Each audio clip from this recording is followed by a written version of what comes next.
Good morning. Welcome to our class in honor of the 3rd of Tamuz, and I'll soon explain what the significance of that date is. This is going to be a 3-part series about the Rebbe, his life, his mission, his accomplishments, and his role in Jewish history. Thursday was the 28th day of the month of Sivan, and that's the day the Rebbe escaped France during World War II and arrived at the shores of America. Looks like Rabbi Greenberg isn't having this class. I would agree with you, Susan. Yeah, nothing. Yes, we are in the middle of the class. Were you muted? Maybe you were muted. Yeah, I think we were. Do you have it or do you want assistance? No, it's fine. Technology. What do we do with technology?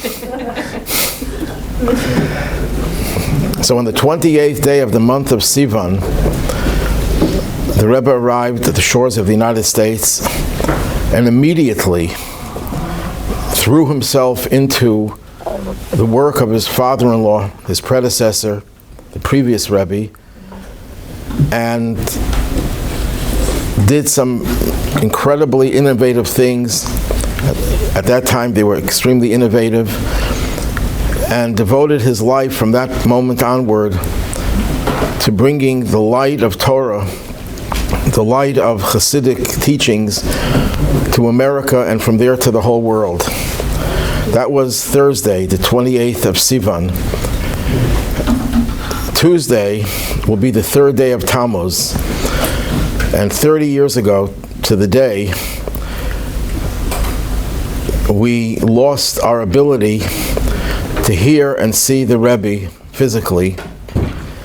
I don't use the word the Rebbe passed away because that word passed away does not belong, in my opinion, in the lexicon of the Rebbe. However, one wants to understand that and interpret that. That's their business. So I want to devote today's class and the next 2 classes at least to the life and works of the Rebbe. There have been several books written about the Rebbe, his biography, and some of them are better than others, but none of them do justice to the Rebbe. It's virtually impossible to write a definitive biography of the Rebbe for several reasons. One reason is, except for what the Rebbe did in public, in his public role, the Rebbe did not share with us anything about his own personal life, about his accomplishments. Everything we know about the Rebbe before he became Rebbe, we had to glean from documents that were unearthed, from witnesses, people who had relationship with the Rebbe in some way. But the Rebbe didn't speak, although the Rebbe spoke thousands upon thousands of hours about everything relating to Judaism, you hardly heard the word I, or I did this, or I did that. And in some instances where he did use the word I, where he told stories about himself, he always looks bad in that story. Not really bad, but I remember one time the Rebbe said that he asked his father-in-law a question, and his father-in-law called him by his name and said, "How could you ask such a question?" So the Rebbe never told stories about anything that he did, any of his heroic accomplishments. The Rebbe's humility matched his greatness, and that's the hallmark of the great people who are into aggrandizement, self-publicizing their own accomplishments, are not really great people. Moses was the greatest Jew that ever lived, the greatest person that ever lived. And the only one who will supersede Moses is Mashiach. Moses was also the most humble person on the face of the earth.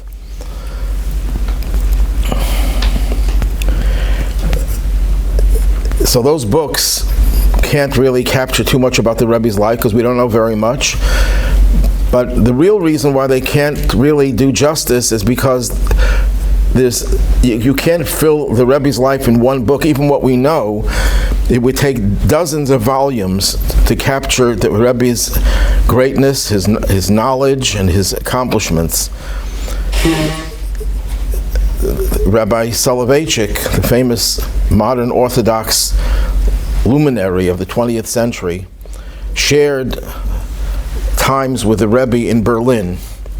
The Rebbe went to the University of Berlin and he studied under the Nobel laureates of physics. And Rabbi Soloveitchik befriended the Rebbe, and he was there before the Rebbe, so he helped him. And he once said to someone that the Rebbe is a hidden tzaddik, a hidden righteous person. It says in every generation there are 36 hidden righteous people. So someone said, how could you say he's hidden when everyone knows about the Rebbe? He's such a public figure. He says, if you think that what you know about the Rebbe really captures who the Rebbe was and is, you're mistaken. The Rebbe was much deeper than what you know about him. There's even a humorous anecdote that happened. The Rebbe was arrested in Berlin. I think it was Purim, and he went into a public place and he stood on a box and he attracted attention, and he was giving a talk about Judaism. He attracted Jews there, and he didn't have a permit for it. This is Germany, you have to remember. Everything has to be done exactly according to their rules. So he was arrested, and Rabbi Soloveitchik bailed him out. And Rabbi Soloveitchik then told him, now you could be a Rebbe, because all the Chabad leaders were in prison because they were fighting against the Tsarist regime and the communist regime. So he says, now that you were spent a night in prison, you can be a Rebbe. He said it as a joke, but it turned out to be a very prophetic one. Yes? Does Reb Soloveitchik have a son who's also prominent? He has a son who's a professor. It doesn't compare to his father. But he's a very, very bright historian.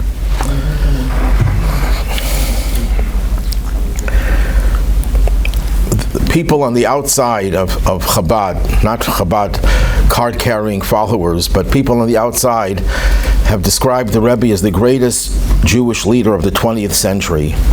I would argue that not just the 20th century, but of many centuries before, in terms of the Rebbe's accomplishments and influence. And I'd like to discuss it on three levels: breadth, length, and depth. When we deal with knowledge, you can have knowledge on a broad level. You have all the details of a subject. You have encyclopedic knowledge. There are people who just have phenomenal memories and they have encyclopedic knowledge of whatever subject they specialize in.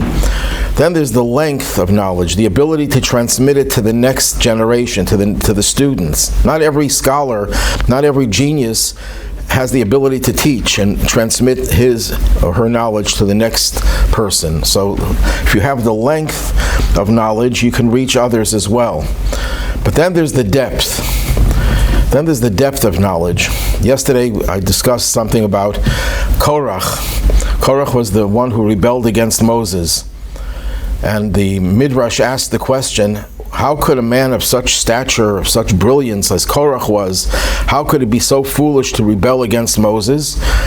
And the Midrash answers, his eye caused him to err, because he looked into the future and he saw there'll be glorious people descending from him, Samuel the prophet, so he thought, I'm in good company, and therefore I'm going to survive this. So the question is asked, that the Midrash uses the word, his eye caused him to err. It should have said his eyes. Why does it use the singular, not the plural? So one way of explaining that is, what's the difference between having one eye or two eyes? Depth perception. Depth perception. Two eyes enable you to see the depth of something, not see things in 3 dimensions, not just in 2 dimensions. Korach's problem was he was brilliant. He had the breadth of knowledge, he had the length of knowledge, but he didn't have the depth of knowledge. If he really understood his role in this world, he would never have started the rebellion against Moses. So we can apply this 3 different levels to the Rebbe as well, in terms of his influence. In terms of breadth, the number of diverse people that the Rebbe reached. I would venture to say that the Rebbe directly and indirectly reached millions of Jews. If you look at every Chabad center and Chabad-affiliated centers in the whole world, there are about 4,000 Chabad centers, and they have direct contact and indirect contact with virtually all the Jews in their area. The 4,000 Chabad centers don't include all the people who were influenced and bring the message of the Rebbe not through any formal or organizational structure. The Rebbe encouraged everyone to be a shliach, to be an emissary. A person says, well, I'm not officially a representative of the Rebbe. The Rebbe says, you are officially a representative of God. And the Rebbe said, I saw this the other day in the video there. The Rebbe was saying to someone that I'm also God's representative, just like you are, we all are. And that influence that the Rebbe had of people spread far and wide. Some people don't even know that influence. I remember speaking to someone, this goes about 25 years ago, and I was mentioning this, that so many people have brought close to Judaism through Chabad, in other words, through the Rebbe. And he says, no, I wasn't. I was introduced to Judaism through someone who was not Chabad. So I said, can you tell me who it is? And he told me. He said, well, that person was introduced to Judaism through Chabad. I knew that person personally. People don't even realize the extent to the Rebbe's breadth of influence. That's the breadth. And the length. The length means the ability to transmit it to one generation, and that generation to another, to the point where you don't even know where it all began. But I think what is most impressive is the depth of the Rebbe's effect.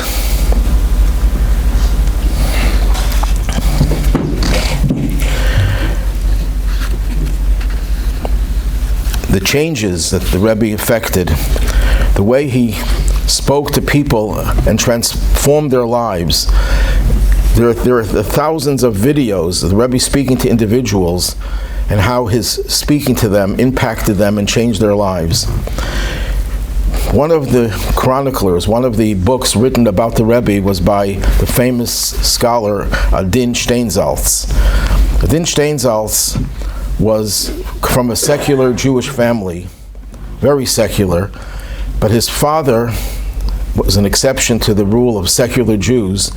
He was interested in his son being educated Jewishly, and he got hooked on Judaism, you could say. I don't know all the details of how his life changed, and he became a follower of the Rebbe.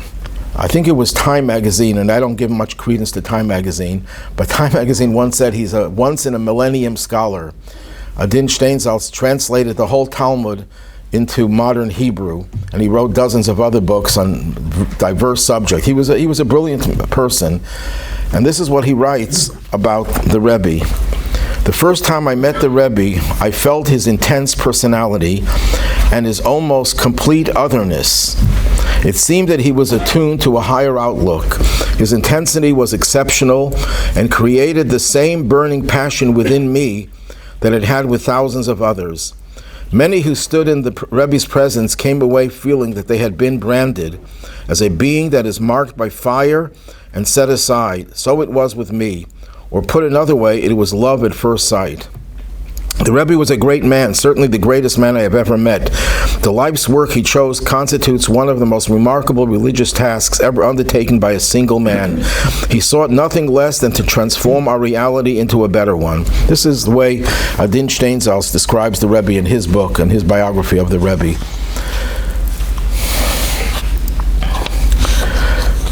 Now, did Steinsaltz become part of Chabad? Yeah, he was. he was an institution unto himself. I mean, he was an incredible person, and he had his own institutions in Russia, in the former Soviet Union. He was a genius, there's no question about it. And he was a very passionate person and a very strong-willed person. He was a tough man. Once he spoke in 770, and he gave it to everyone, fire and brimstone. But it was done in the spirit of love. But it was tough. He was a tough man.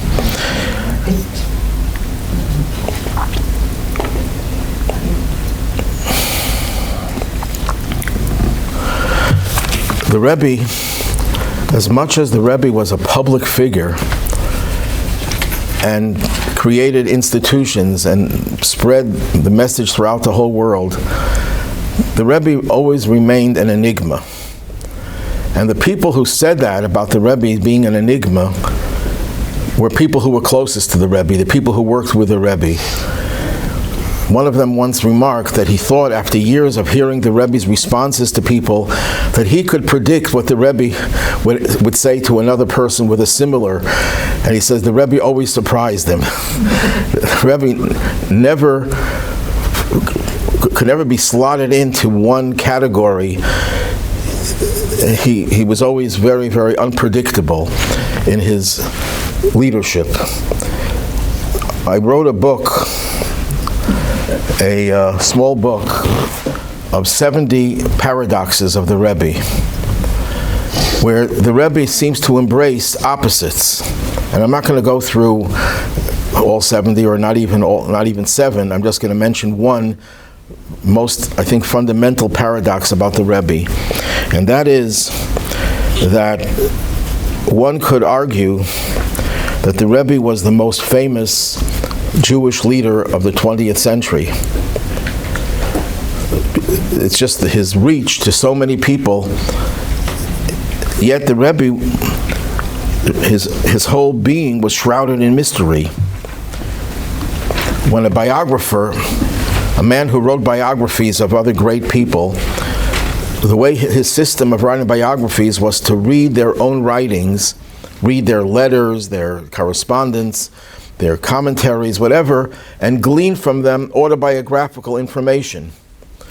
He looked at the Rebbe's writings, and there are voluminous hundreds of volumes of the Rebbe's teachings.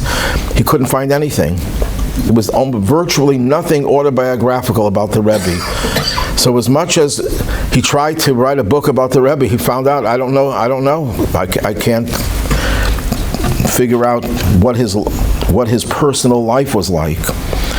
The Rebbe was a very private, introverted, reclusive person. That we know about the Rebbe when he was young, before he became Rebbe. He was completely the opposite of a person who likes to be in the limelight, who likes to make a fuss, who likes to be in public. The only things he ever did in public were things that his father-in-law, his predecessor, told him to do, ordered him to do. There was once an incident where the Rebbe had a very important message to deliver to one of the greatest Lithuanian rabbis, Rabbi Chaim Ozer Grudzinski, passed away right before the Holocaust. And he came to Rabbi Grudzinski's home, or wherever he was centered, and people started talking to the Rebbe to test him to see if he was a scholar. And they asked him questions, and the Rebbe didn't answer any of the questions. So they said, these Hasidim are not really great scholars. They probably don't know that much. And then he went into Rabbi Grudzinski, handed over the message, whatever it was, and he came back out and answered all the people's questions. So they asked him, why didn't you answer the questions right away? He said, I was here on a mission to do what my father-in-law asked me to do. I wasn't going to do anything else but fulfill my mission. He was so single-mindedly obsessed with doing what he had to do and not let anything to be distracted. But in order for people not to think that Hasidic rabbis are not scholars, the Rebbe responded to all their questions, and they realized that he was not just an ordinary scholar, but he was And one of the great Lithuanian Rosh Yeshivas, heads of yeshivas, tried to get him to become his student. He said, "You will become the greatest scholar if you become my student." The Rebbe chose a different path. After the passing of the previous Rebbe, the Hasidim were looking for a successor. The previous Rebbe had no sons. He had 2 sons-in-law. And the Hasidim, 99.9%, chose the younger son-in-law, the Rebbe, to be the successor. But the only one who was totally, vigorously opposed to it was the Rebbe himself. The Rebbe himself said, "Absolutely not. Who am I to be Rebbe? And our Rebbe will continue leading us from the other world." And people were signing petitions, hundreds and maybe thousands of people signed petitions. Nothing worked. At one point, the Rebbe would give all sorts of arguments why he couldn't be the Rebbe. And many times when they would persist, he would break down crying. And you could see that he really was struggling with the idea that he should become a leader. Not only was it against his personality to be a public figure, it was against his, as a humble person, he didn't feel he was qualified. He really didn't believe that he had the ability. At least that's what he said, and we take him at his word. And at one point he said, "I didn't get any signal from my father-in-law that I should be his successor." So what do the Hasidim do? Hasidim are smart. They got, I think, a minyan of people, went to the gravesite of the previous Rebbe, and they prayed there, and they said, "Your son-in-law says he didn't get any signal. You're the only one who could correct that." And after that, he never used that excuse again. He had used other excuses. And finally, a year later, exactly a year to the day that his father-in-law passed away, at a public gathering, the Rebbe accepted the leadership. He didn't say, "I am your leader." What he did is he said a Hasidic discourse, which was the custom of Chabad Rebbes to say at special occasions. And then the Rebbe said that I'm here to help as much as I can, but don't delude yourself into thinking that you could go rest and take vacations and I'll do all the work for you. This is a joint effort. I'll help as much as I can, but you have to work as well. But during that year, the Hasidim were really very worried. They didn't know, will the Rebbe accept? So I heard this from a rabbi whose father was very close to a Lithuanian scholar known as Rabbi Yitzchak Hutner. Rabbi Yitzchak Hutner was a brilliant Talmudic scholar and also a philosopher who would study with the Rebbe Hasidic teachings before the Rebbe was Rebbe. They had a partnership, they would study together. So he knew the Rebbe's personality from just by being with the Rebbe. So this rabbi who told me the story, his father asked Rabbi Hutner, "What do you think? Will the Rebbe accept the leadership? Or he may not accept it. What do you think, knowing the Rebbe?" And his answer was, "I know the Rebbe is an extremely private person who runs away from any type of fanfare, any type of publicity. He shuns it to the extreme. But I also know the Rebbe is a person who has an immense sense of responsibility to do what has to be done. I don't know which will overpower which. Will it be his obsession with privacy and keeping away from the limelight, or will it be his sense of responsibility?" Well, history tells us that the Rebbe chose responsibility over privacy. And there were a few occasions where the Rebbe would say that, "You know what, I haven't changed my personality. I am not a person who likes publicity. I don't like the public arena. I'm forced into it. I have to do it." But the Rebbe could fool everyone because he was totally in it, in an extreme manner. The Rebbe did not grow up in a vacuum. The Rebbe was a descendant of the first 3 Chabad Rebbes. You know, I read a history book over here that you can see how shoddy Jewish historians can sometimes be. They write that the Rebbe was Rabbi Schneerson, his father-in-law was Rabbi Schneerson. So he writes over there, because among Hasidic groups, the son-in-law takes the name of the father-in-law, which is just total ignorance. The Rebbe was a direct descendant of the first Schneerson, and so was the previous Rebbe. The Rebbe married a cousin. She wasn't the first cousin, it was probably a third cousin, something like that, once or twice removed. So they both had the same last name. There's no such thing as in a Hasidic group that the son-in-law takes the name of the father-in-law. There's no evidence to that, but just shoddy scholarship is rampant among secular Jewish historians. This is just one of many examples. So, but the Rebbe's father himself was not a Rebbe, he was a rabbi. Now, what's the difference?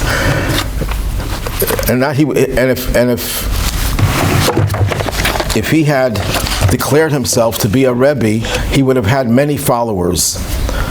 But he was a towering scholar, probably the greatest scholar of Kabbalah, of Jewish mysticism in the world, and someone who devoted his whole life to spreading Judaism in Russia and later on in the Soviet Union. And because of that, he was arrested, tortured, and sent away into exile until he passed away in 1944. The Rebbe had a very close relationship with his father, but the Rebbe's relationship with his father-in-law was much deeper. And it's hard for people to understand, how could you have a deeper relationship with someone who is not your father than you have with your own father? And his relationship with his father was a very, very deep one. He was essentially, if you ask who was the Rebbe's primary teacher of Judaism, he had tutors. He had teachers, but the primary teacher was his father, because the Rebbe outgrew all of his teachers at a very young age, and the only one who could still teach him was his father. And years later, someone told the Rebbe, "I heard from your father that the father said about you that you outgrew him, that you, the son, outgrew his father." So the Rebbe, when he heard this compliment, he says, that's what a father has to say. So this chassid who told this to the Rebbe says, and that's what a son has to say. So the Rebbe's father acknowledged that the Rebbe surpassed him, and for people who are not into scholarship can't imagine how that can be. But the Rebbe's father was an utter genius. But he wasn't just a genius, he gave his life to spread Judaism in the face of Soviet opposition. So the Rebbe had very good upbringing. And even his tutor, it's interesting, when his tutor came out of Russia, and he would come to the Rebbe's gathering, so there'd be a few thousand people gathered, the Rebbe would be speaking. When his teacher would walk into the room, the Rebbe would get up. And the first time he had a private audience with the Rebbe told him to sit down. He was older than the Rebbe, obviously, and he refused to sit down. So the Rebbe says, if you don't sit, then I'm not going to sit. And the whole meeting they had standing up. The Rebbe gave such honor to his tutor, the one who taught him the very basics. And the Rebbe praised him. The Rebbe said, he put me on my feet. Now the Rebbe was probably way greater than him as a child than he could have ever been, but the Rebbe had such deep respect for anyone who gave him anything, and such gratitude. That's one of the very powerful lessons. The Rebbe's gratitude was boundless. People who helped his father, and his father was in exile, the Rebbe always showed them tremendous amount of respect, and for decades later expressed such gratitude to them for what they did to help his father or mother.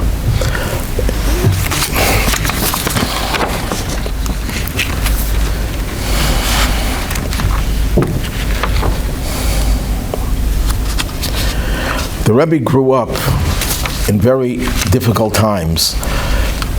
As a child in the city of Yekaterinoslav, that's now known as Dnipro in Ukraine, which is now a city with many Chabad followers that has the largest Jewish center in the world.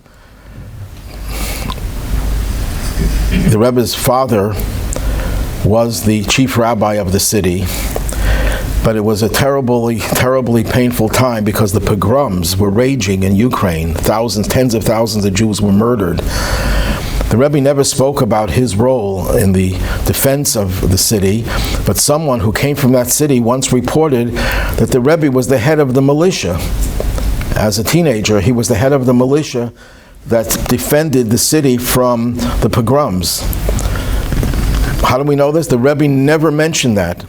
The Rebbe could have said, when I was in charge of the militia and defending the city, the only thing the Rebbe once said when he was threatened that if he speaks about a controversial matter, he's going to suffer, the Rebbe says, I stood up to the communists and it didn't deter me. You think you're going to deter me from speaking out about some very important matter? So the Rebbe did invoke the fact that he stood up against the communists, but he never mentioned about his efforts to prevent pogroms. Once, when he was a child, he was about 3 years old, his mother reported Jews were hiding in a hiding place, and there were babies there, and the babies were crying. And the murderers, the pogromists, were going around looking for Jews to kill. And if the babies would be crying, they would be discovered. Who calmed the babies? The Rebbe, who was himself a little toddler of 2-3 years old, was going around giving candies to the babies, soothing them, and protecting them from being destroyed. So you saw that the Rebbe, from the time he was a little child, there was something special about him.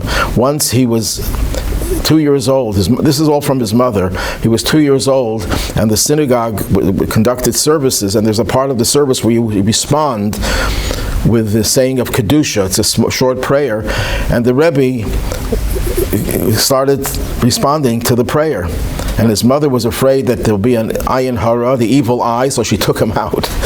But at 9 years old, once they were at a resort, I think was the Black Sea or the Caspian Sea, which sea abuts Ukraine. The Rebbe was, what? The Black Sea. That's more the resort area. Right, so they were at a resort area, and then a child was drowning. People started screaming, there's a child that's in the water and drowning, and all of a sudden the Rebbe disappeared. And a few minutes later they got the Rebbe, he was barely breathing, he saved the child, 9 years old. How do we know this? The Rebbe's mother reported this. And there are so many other stories. When the Rebbe was a teenager, I heard this story from the man who was there.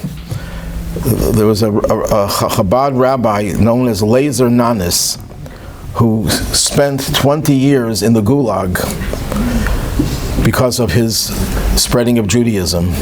But before the communists took over, this was in the early 20th century, the previous Rebbe's father, who was his predecessor, told him to leave Lubavitch, that was where the center of Chabad was, and go home. And on the way, he should stop off in Yekaterinoslav, in the city where the Rebbe's father was rabbi and where the Rebbe lived, and give him a message. He gave him a closed envelope. When he came there, the Rebbe's father didn't open the envelope, but he said to Lazer Nanis, he says, "Come with me." And he took him opened the door of a room, and he showed him a young lad, a teenage boy, sitting and learning and oblivious to the fact that they opened the door. It was just like he didn't even know that anything was going on. He says, "You see this young man? One day will come and he will help you." And that was the Rebbe. And this is the story I heard from Lazer Nanis himself. And when he got out of Russia after 20 years in the Gulag, he told the Rebbe this story. So the Rebbe smiled and he says, "Well, did he help you?"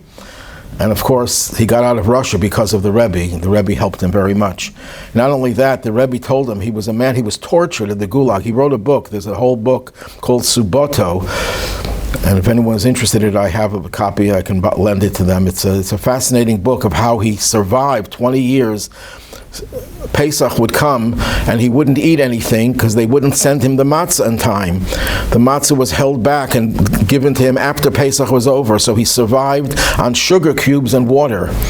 And he almost died many times. And he finally survived it, and his leg was shattered. He couldn't walk without a cane. And he came to the Rebbe. He's 70 years old, and the Rebbe tells him that the 20 years that you spent in the gulag don't count.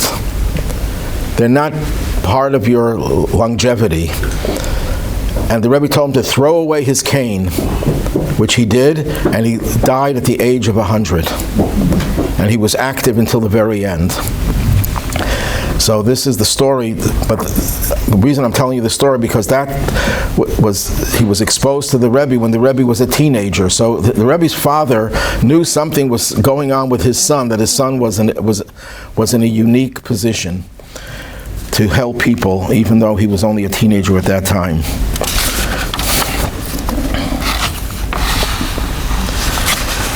The Rebbe, even though he had his father as his teacher, his main teacher was himself. He was an autodidact. It means he taught himself astronomy, mathematics, different languages.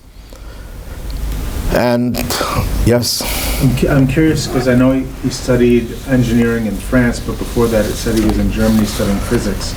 And I'm wondering how he why he changed from physics to engineering. The Rebbe was planning not to be a rabbi, a practicing rabbi. I mean, he was, at that age, he knew more than 99% of rabbis, but he was planning to make a living by being an engineer.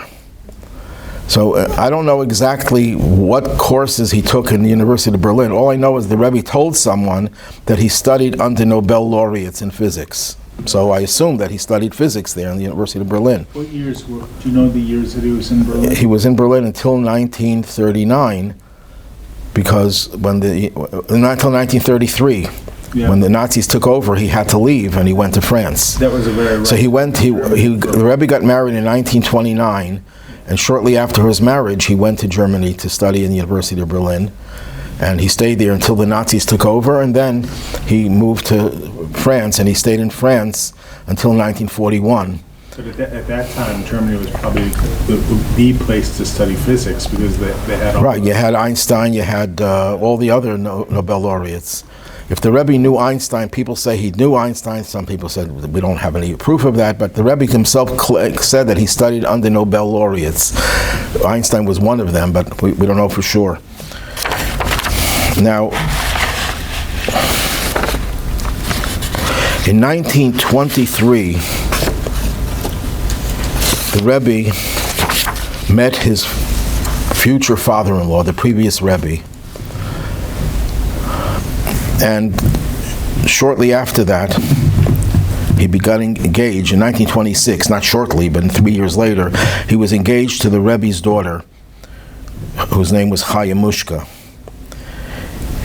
In 1927, the Obsektia, the Jewish communists, arrested the previous Rebbe, and the Rebbe was involved with saving him. How?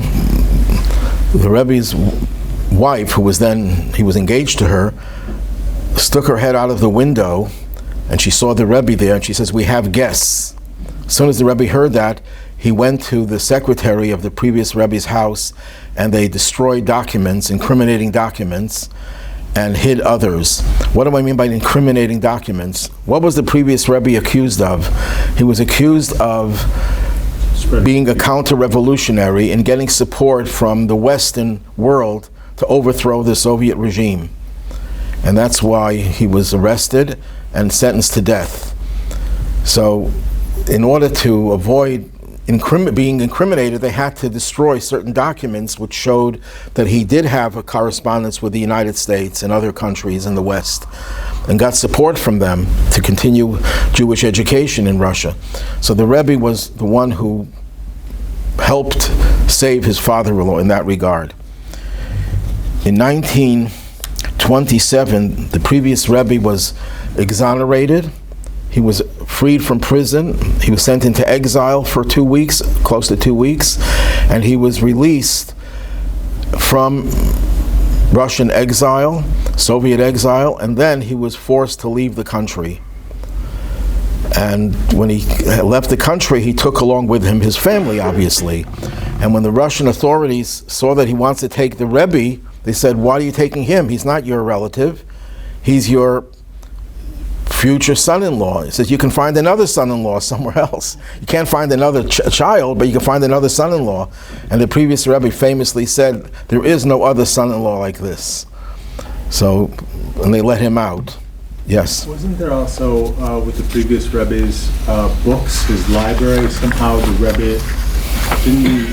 The previous Rebbe's library was a library of about 40,000 volumes at that time, and he refused to leave Russia unless he can take his library out, and they let him take his whole library.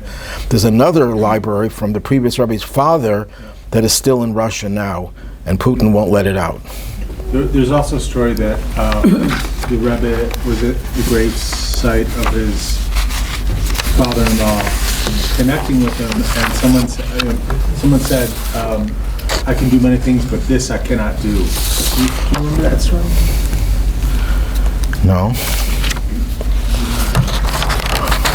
Just the Rebbe's ability to communicate with his past father. Oh, okay. You're talking about another story.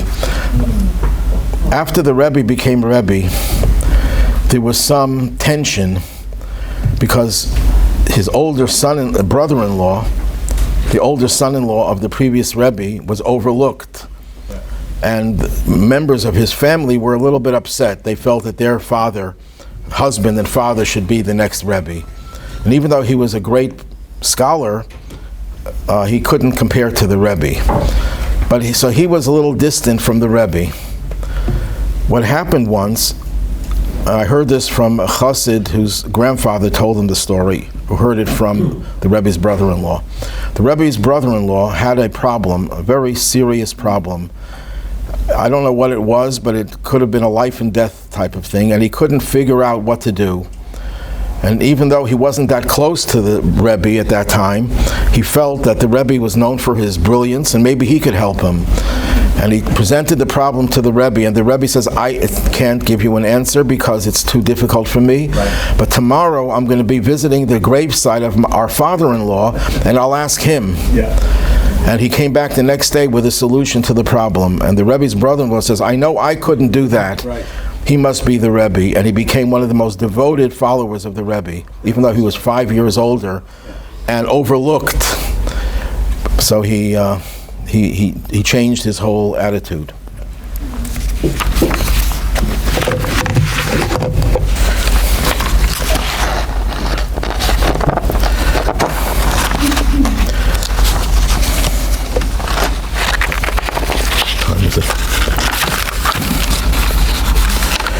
I'm leaving out a lot of material.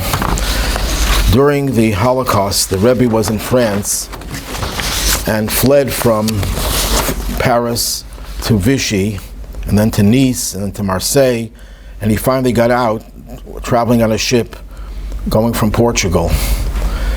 The Rebbe was scheduled to go on a certain ship, the first ship that would leave, and he got a message, a telegram from his father-in-law, not to go on that ship, to take the next ship.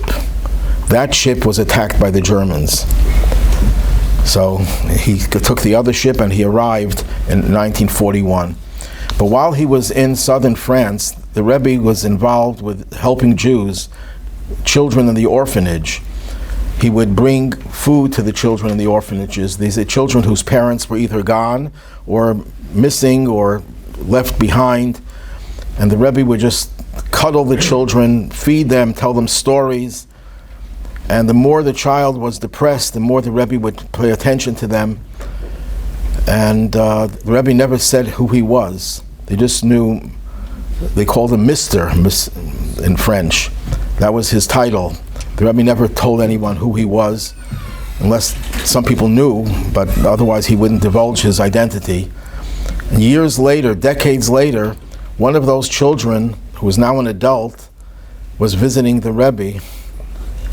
And the Rebbe immediately identified him as who he was, which child.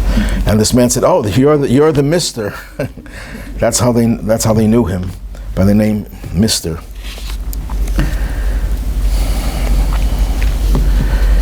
When the Rebbe came to the United States, the previous Rebbe harnessed his talent to be the head of 3 organizations.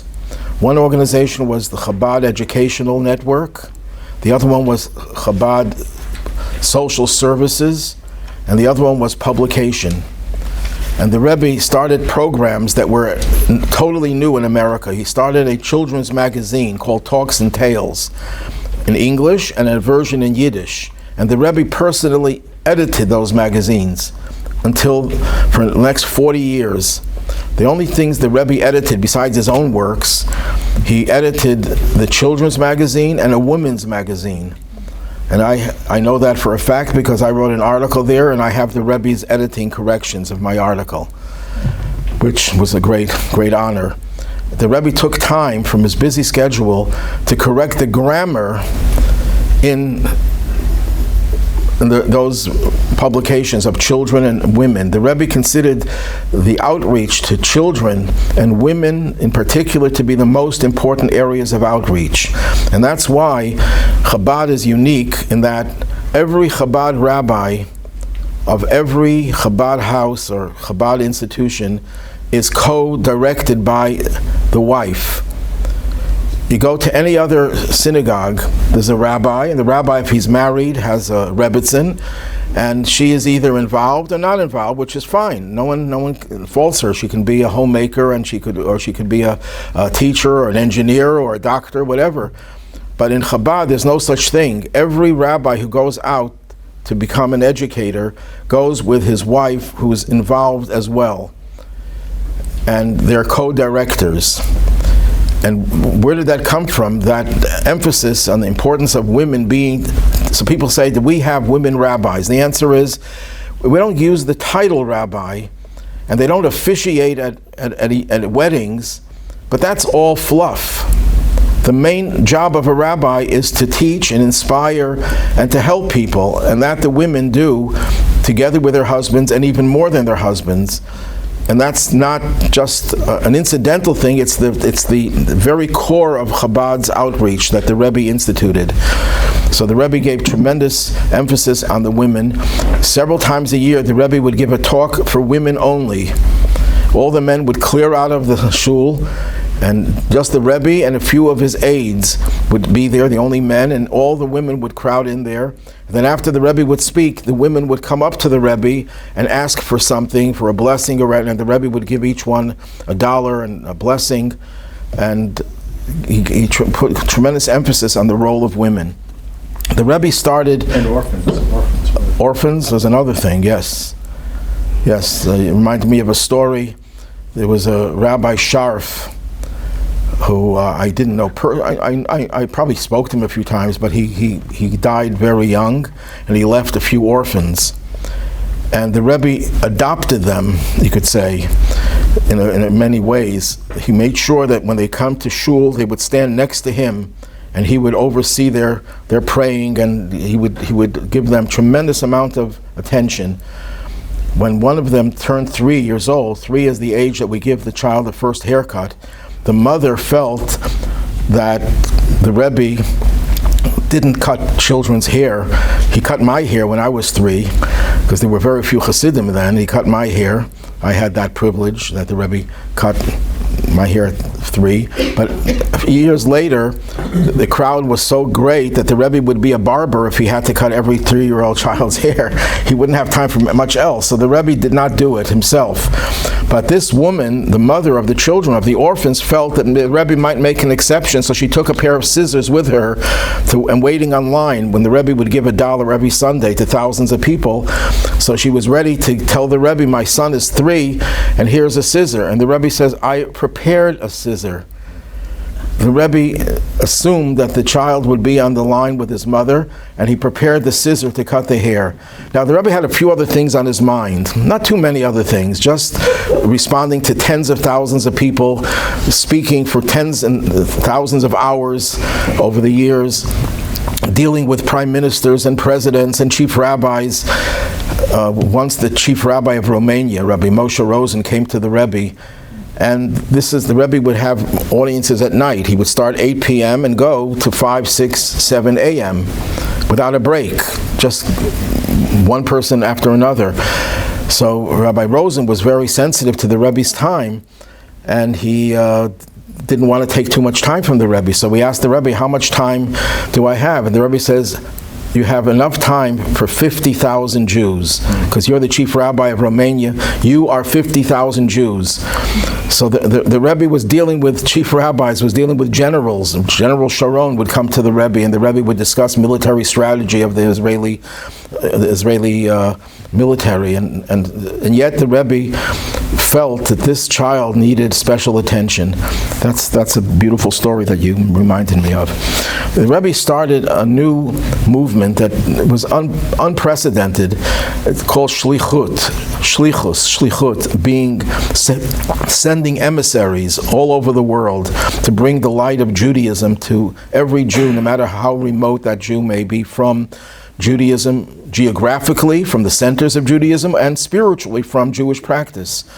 And that's why we're here. The only reason I'm here is because of that. So the Rebbe, even before he became Rebbe, the year that he was still weighing, the Rebbe sent someone I knew, to Morocco to help buttress the Jewish education in Morocco. Shortly after that, a few years after that, he sent someone to Tunisia, who's the uncle of the great uncle of my daughter-in-law, and he spent his whole life in Tunisia. And there was one point where his son was getting married, and he couldn't go to his son's wedding. Why? Because the authority said if you leave Tunisia, you can't come back again. So he couldn't even go to his own son's wedding because he wasn't going to leave and not be able to come back to Tunisia. And the Rebbe started this movement, and he selected a few young men and women to go to different places. I think one of the earliest was Milano in Italy, and a few other in North Africa. And then the Rebbe stopped telling people to go, because people were just asking him, where can we go? The Rebbe didn't have to send anyone, but instead people on their own initiative would say to the Rebbe, I want to be your shliach, I want to be your emissary, your representative, your ambassador to bring Judaism.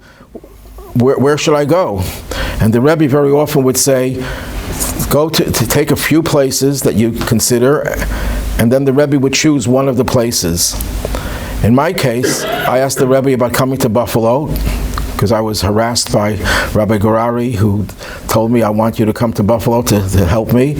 And I didn't think of Buffalo. If you asked me a day before, write down a list of 1,000 cities that you think you would want to go to.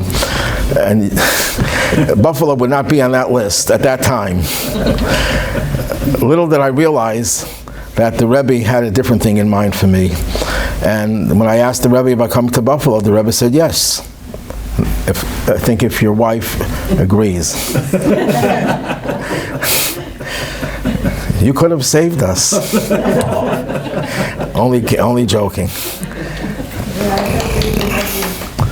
So at this point, thousands, there's hardly a place in the world where there Jews live where there isn't a Chabad emissary, including Nigeria, including Uganda, including the Congo, and several other sub-Saharan African countries.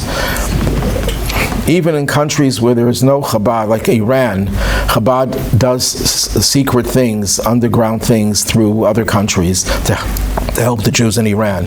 When the chief rabbi of Iran was visiting, he came to 770 to Chabad headquarters. He gave a talk there, and it's clear that even places where Chabad can't go officially, there's no Chabad in North Korea. It's not that no one would volunteer. There are no Jews there. I don't think there are any Jews in North Korea. There probably are a few Jews there. The Jews somehow get everywhere. So this whole institution of shlichut is unprecedented. Yes, there were times when the previous Rebbe would send a few people to a few places. His father sent Hasidim to Georgia, not Atlanta, but Georgia, in the country of Georgia. In the former Soviet Union, Georgia was one of its states, and but now there's Chabad in Russia. There are, I think, 150 places. There are 150 Chabad centers in Russia. China has probably a dozen or so. India has about a dozen or so. These are places where small groups of Jews live, not very large communities. Although in India, they say at any given time there are at least 50,000 Israelis that are in India at any given time, and many of them are post-military, and they're trying to find themselves, and they end up, many of them, going to Chabad and reconnecting to Judaism. All this was part of the Rebbe's idea that we're going to change the Jewish world, and by extension the whole world, by bringing this world closer to God and making the world a world that is worthy of being the Messianic age. That was the Rebbe's obsession, to bring Mashiach, to change the world, to get rid of all the pain and suffering. The way the Rebbe felt pain of others is legendary. I'll conclude with one story that happened with my colleague, Rabbi Shmuel Kaplan of the Chabad Rabbi in Baltimore, in Maryland. When he was a student, after he got married, the Chabad Rabbi stayed to study a year or two, and he was then in that position, and he was called by the Rebbe's secretary, and he says, I want you to devote your entire day and everything to help this one teenage girl who was going through a very difficult time. She was suffering from emotional problems. What exactly they were, I don't know. He didn't share that. And that the Rebbe wants to be in close contact with the girl and you, and the Rebbe would constantly get reports, and the Rebbe would write letters back and forth to this girl to help her. At one point, the girl was telling the Rebbe how much pain she's in, and the Rebbe responded, I can feel your pain. Well, this girl was not a Chassid, so she had no qualms about it. So she writes back to the Rebbe, I don't believe you. How could you feel my pain? So the Rebbe wrote her a letter.